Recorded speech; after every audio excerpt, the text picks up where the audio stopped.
petits martiens! Aujourd'hui je vous retrouve pour vous parler du livre Sin noticias de Gurb d'Eduardo Mendoza, qui s'appelle du coup en français Sans nouvelles de Gurb. Et donc je l'ai lu en espagnol, mais la version française existe. Alors je vais pas me lancer à vous lire le résumé parce qu'il faudrait que je le traduise en direct et ce serait très long, mais je vais juste vous expliquer un peu de quoi ça parle.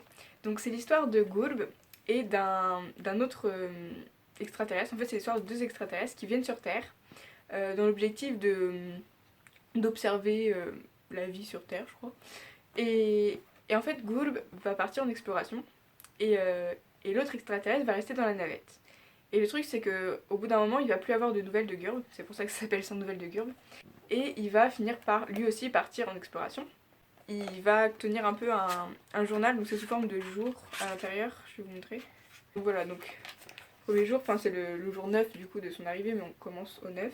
Et donc à chaque fois il y a les horaires, donc 7 heures. Et du coup c'est un livre super drôle parce que quand il arrive sur Terre et qu'il découvre certaines choses dont il n'a pas l'habitude, enfin qu'il connaît pas en fait, et il va réagir de façon très drôle. Par exemple à un moment donné il va acheter plein de trucs dans un magasin. Et en fait il va essayer, je crois il dit j'essaye une cravate, il achète 94, un truc comme ça, enfin bref.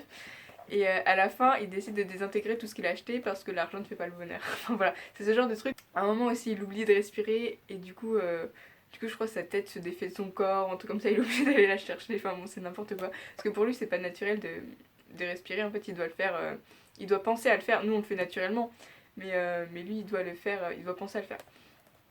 Et donc c'est super drôle, mais vraiment sur tout le long du livre, il y a des trucs marrants tout le temps auxquels on s'attend pas et en fait. C'est ça qui rend ce livre génial.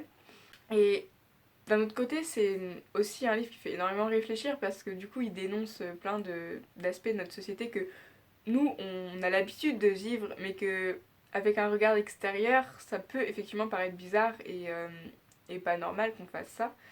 Euh, Notamment avec l'extrait où il achète beaucoup de choses, ça dénonce tout simplement la société de consommation.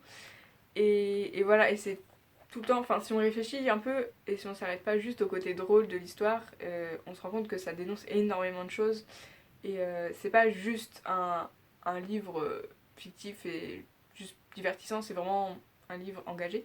Et je finirai en disant que du coup c'est le premier livre que j'ai lu en VO, enfin excepté Mafalda, mais Mafalda c'est une BD donc ça compte pas vraiment, enfin voilà. Mais c'est le premier roman que j'ai commencé et terminé en espagnol du coup. Et je pense que c'est un bon livre pour commencer à lire en espagnol parce qu'il est pas super compliqué à comprendre.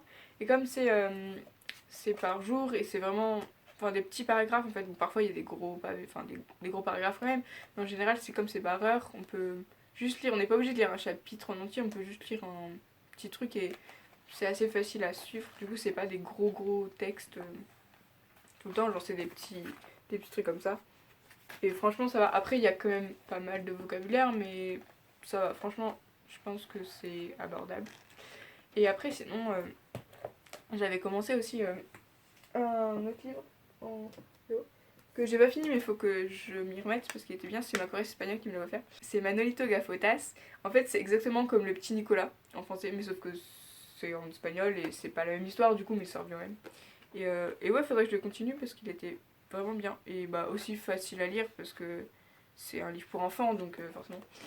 Et sinon j'ai adoré aussi la fin du livre, genre on s'y attend pas et en même temps un peu, enfin, mais j'ai beaucoup aimé comment ça s'est terminé, et, ouais la conclusion finalement.